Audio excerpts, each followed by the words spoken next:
Pasamos entonces a dar la palabra a Rafael Rothman para que él proponga su perspectiva desde la Oficina Regional del Banco Mundial. Muchísimas gracias. La verdad que es un gusto estar acá. Muchas gracias a todo el equipo que organizó esto. Nosotros siempre estamos convencidos de que es importante hacer políticas, pero es casi igualmente importante discutirlas y entenderlas y pensarlas, porque esa es la única manera de mejorarlas. Y estos son los ámbitos en los que esto se puede hacer mejor, especialmente en un ámbito como este, que como dice Javier, deberíamos explorar en profundidad más tarde, pero realmente es maravilloso. A ver, lo que yo quería hacer en estos minutos es algo que en parte también hicieron Guillermo y Alexandra, pero me parece útil retomarlo, en parte por darle algunos ángulos un poquito distintos, pero además porque lo bueno de no coordinar las presentaciones antes es...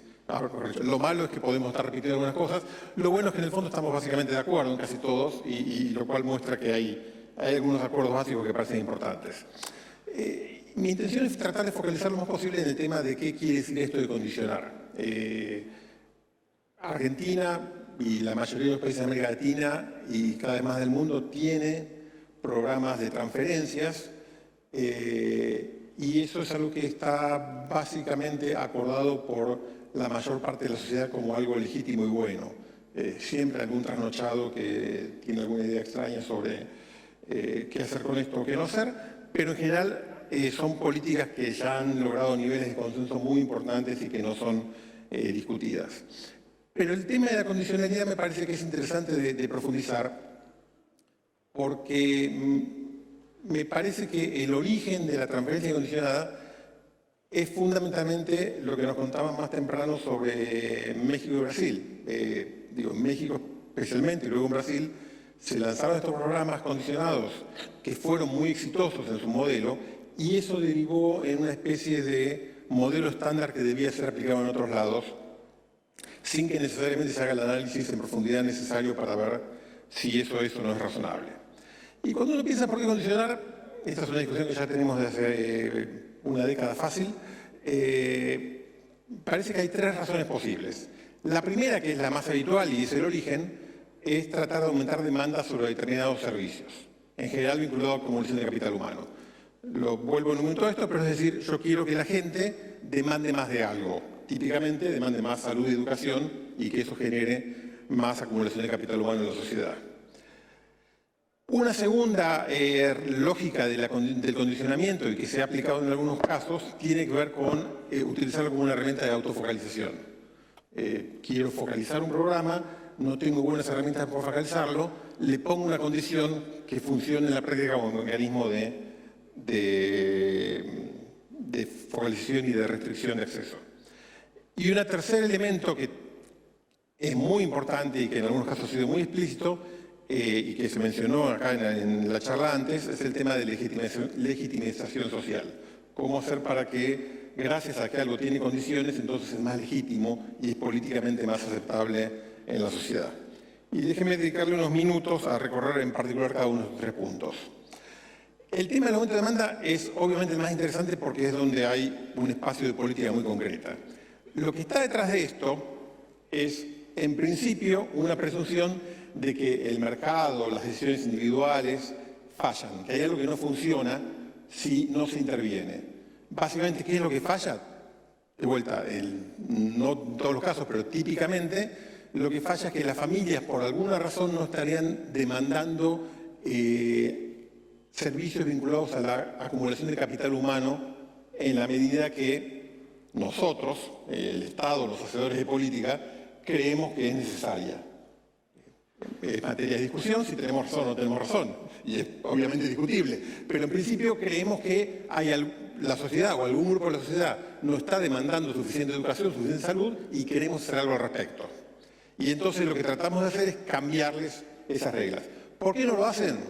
Porque hay problemas de información, o sea, porque no saben cómo hacerlo, porque hay externalidades, es un argumento muy típico, eso es lo que quiere decir en términos económicos, es que la sociedad se beneficie de que se invierta más en capital humano, más allá de lo que se beneficia en las familias, y entonces las familias invertirían menos de lo que hace falta, porque el problema es principal la gente, que es una manera muy elegante en términos económicos de decir que los que invierten son los padres y los que se benefician son los chicos, y no es obvio que en todos y cada uno de los casos los incentivos estén alineados ahí. Uno idealmente quiere que sí, pero a veces no ocurre, y evidentemente hay un problema.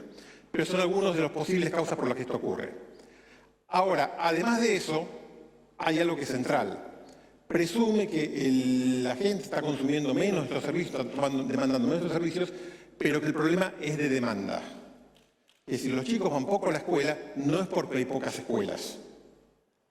Que las escuelas están, que los servicios médicos están, pero que no están yendo. Entonces tenemos que convencer de alguna manera a las familias para que lleven a los chicos a esos servicios.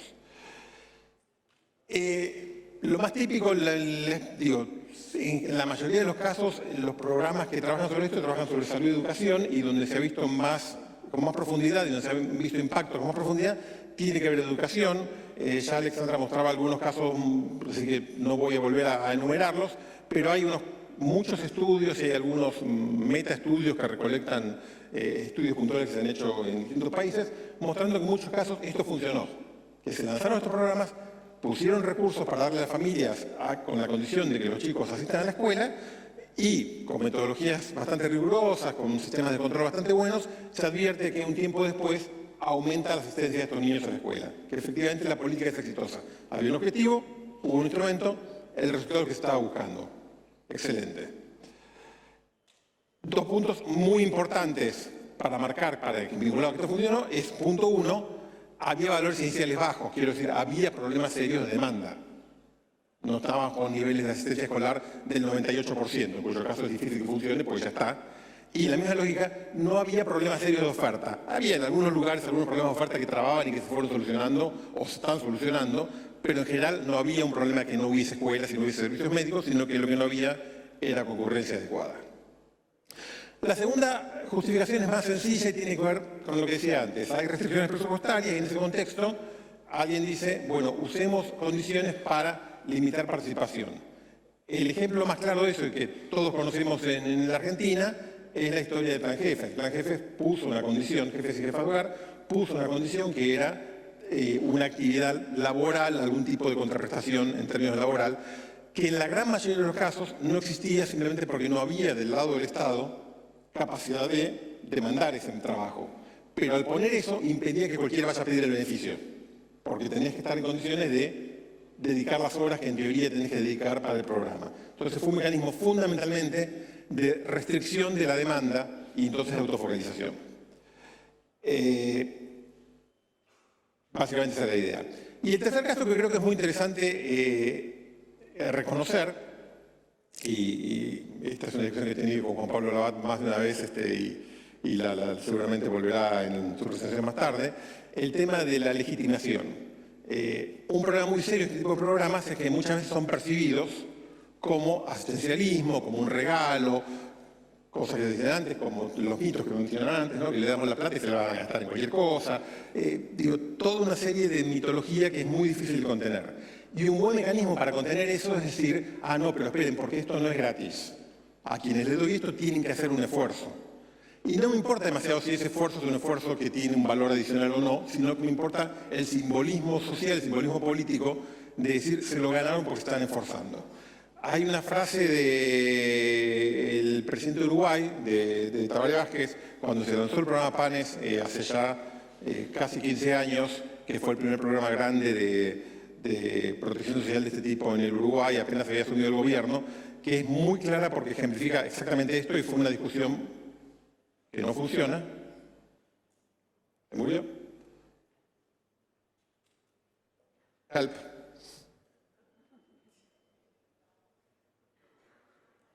Ahí volvió, ok.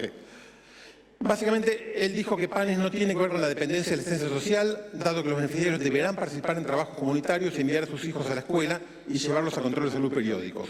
O sea, le estaban discutiendo que esto iba a crear dependencia, que esto era asistencialismo en el sentido muy agresivo de la palabra, y su respuesta es no, porque tienen que hacer cosas.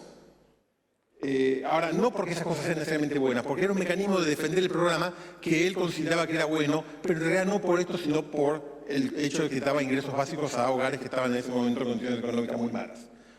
Entonces, estos son los tres esquemas que uno advierte, los tres argumentos que uno advierte en general, más o menos explícitos o implícitos en estas discusiones.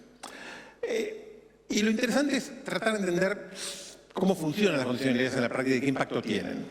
Ahora, para poder evaluar el impacto, lo que uno tiene que primero entender es cuál es el objetivo. Porque si el objetivo es validar políticamente, no tiene mucho sentido tratar de ver qué impacto tiene el sistema educativo, porque lo que quiero es validar políticamente. Entonces, lo que debería testear es si conseguí el apoyo político que estaba buscando. Si el objetivo es la autofocalización, lo que tengo que ver es cuánta gente entró y cuánta gente no entró. Entonces, es importante entender un poquito el objetivo antes de salir a medir. Ahora, aún sabiendo qué es lo que estoy midiendo, esa medición es muy difícil. Esa medición debe ser muy rigurosa y tiene que medirse los impactos. Varios de los que están acá trabajan buena parte de su vida haciendo ese tipo de cosas. Es muy complicado, es muy difícil de medir. Escuchábamos hoy a la mañana, uno de los problemas más serios que hay es que para medir esto en forma rigurosa muy bien requiere grupos de control y nadie en su sano juicio hace una política social, a menos que no tenga más remedio, que no incluya a toda la gente que se pueda. En algunos casos, por razones de presupuesto, razones de proceso de implementación, la implementación es progresiva y entonces se generan ventanas de oportunidad para hacer esa progresividad en forma aleatoria y hacer grupos de control. Pero si yo tengo los recursos para darle protección a todo el mundo, realmente sería mezcla de delirio y mezcla de criminal, decir, pero a ustedes no se lo voy a dar porque necesito un grupo de control para mis experimentos. Realmente no tiene sentido. Entonces es complicado hacerlo y requiere a veces metodología que no son del todo fáciles. Pero hay que evaluar el costo-beneficio. ¿Y esto qué quiere decir? Hay que entender que hacer condiciones tiene costos, y voy muy rápido porque Alessandro lo fue mencionando, pero hay costos fiscales porque cuesta plata armar los sistemas, hay costos personales porque parte del costo cae en las personas, que tienen que hacer trámites, que tienen que comprar papeles, que tienen que conseguir evidencia de lo que están haciendo, que a veces les hacen perder tiempo. Hay costos sociales porque se excluye gente y porque se estigmatiza. Hay costos políticos porque eso a veces trae conflictos políticos que tienen que ser resueltos de alguna manera. Y como decía antes, por supuesto, además también hay beneficios. Y eso depende de cuál es el objetivo, pero puede generar cambios positivos en los comportamientos, que es lo que podríamos estar buscando.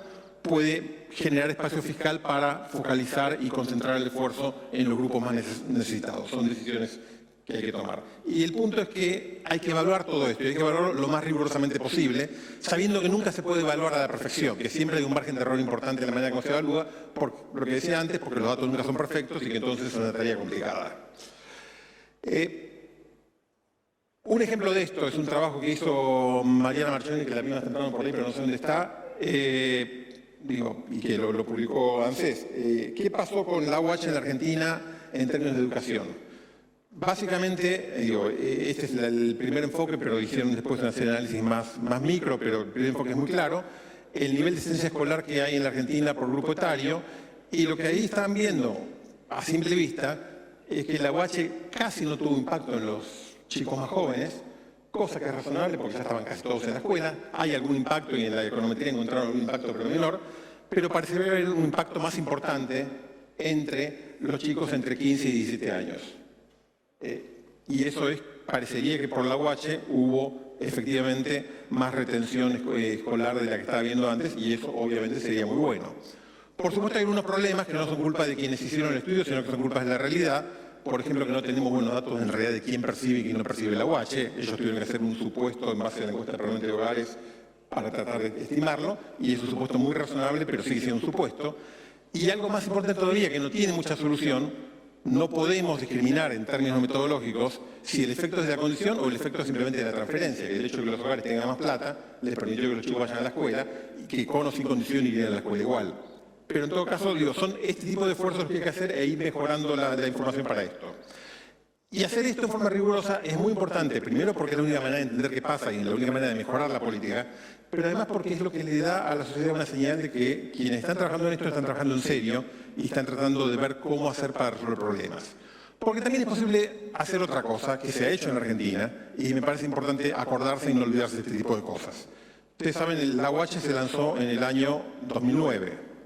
A los 3 meses apareció esto. Muchos de ustedes lo recordarán. Un informe del Ministerio de Educación que básicamente decía que hubo un aumento del 25% de la matrícula escolar desde que se implementó la UH. Esto salió 3 meses después que se implementó en un país donde la matrícula andaba por el 90%. Con lo cual, si incrementás 25%, había un problema aritmético complejo. Y esto, que fue, dicho con todas las letras, una irresponsabilidad importante porque generó el lío, por supuesto derivó en que otros equipos técnicos responsables de difusión lo tomen y armen una campaña publicitaria muy fuerte que tenía esto. Y muchos de ustedes recordarán estos carteles en muchos lugares de la ciudad y del país. Y esto es malo, esto es muy malo, porque la gente se da cuenta que no es verdad. Y cuando la gente se da cuenta que no es verdad, lo que se desprestigia no es el señor o la señora que hizo el cartel, sino el programa que tiene otras virtudes muy importantes. Y entonces hay que ser responsable, hay que ser cuidadoso, y hay que explicar cuáles son las ventajas, cuáles no son las ventajas, entender que cualquier programa de este tipo tiene costos y que esto tiene que ser evaluado en ese sentido. Entonces, terminando con esta discusión, la pregunta del millón, ¿es bueno condicionar o no es bueno condicionar? La obvia respuesta es depende, lamentablemente. ¿Y depende de qué? Depende de las condiciones en las que se aplique. Depende de cuál es, bueno, al principio, el objetivo de política. Depende de cuánta información tengo para poder entender qué estoy condicionando y a qué lo estoy condicionando y cuán bueno es mi condicionamiento. Depende con la credibilidad. Si yo digo que quienes no asistan a la escuela no les voy a pagar y después no tengo manera de no pagarles, entonces nadie te lo cree y obviamente estás haciendo simplemente anuncios que no van a ser sostenibles y la gente sabe que no son sostenibles. Depende mucho con un tema no menor que es la heterogeneidad de la población objetivo. Porque si hay grupos de la población que tienen muchas dificultades particulares para cumplir con ese objetivo, vas a terminar excluyendo a esos grupos en especial cuando, como decía Alexandra más temprano, probablemente son algunos de los grupos a los que más te preocupa llegar. Y terminar con un doble castigo en lugar de una política efectiva. Y hay que tener mucho cuidado con ese tipo de modelo. Por otro lado, puede ser muy bueno si es que hay efectos positivos importantes y los costos son relativamente menores, pero tiene riesgos. Puede excluir gente, que es lo que decíamos recién, y puede ser más visible, puede profundizar los problemas de oferta. Condicionar sin oferta adecuada, nuevamente, es un problema muy serio, porque no resuelve los problemas originales, pero además porque es evidente, porque si vos le dices a la gente, usted solamente va a acordar el beneficio y va a la escuela, y cuando va a la escuela le dicen no tiene cupo, obviamente generas un problema político más grave que antes todavía. Entonces, en resumen, la condicionalidad es una buena idea, pero es una buena idea como instrumento de una política con un objetivo político claro. No es una buena idea per se. No es qué bueno condicionemos. Es, hay un problema, hay una herramienta que responde a ese problema, apliquémosla. Si ese problema no existe o la herramienta no funciona en la sociedad en la que está funcionando, entonces no la apliquemos. No puede ser una respuesta automática e inmediata. Muchísimas gracias.